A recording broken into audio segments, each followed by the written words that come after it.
A generalization is a specific kind of inductive inference.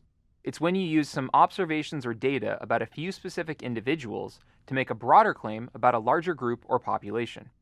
This is an important skill because we often want to understand larger trends and patterns, but we only have limited information.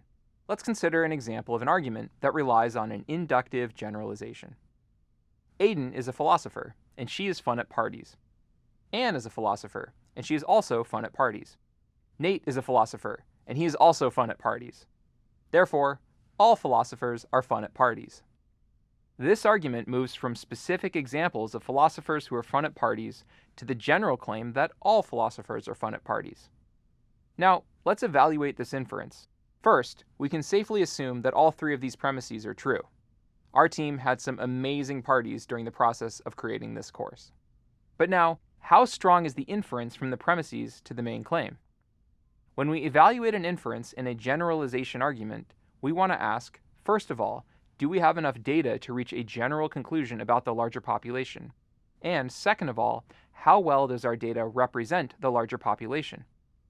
In this argument, we only had 3 examples out of the many philosophers out there, which is an extremely small sample.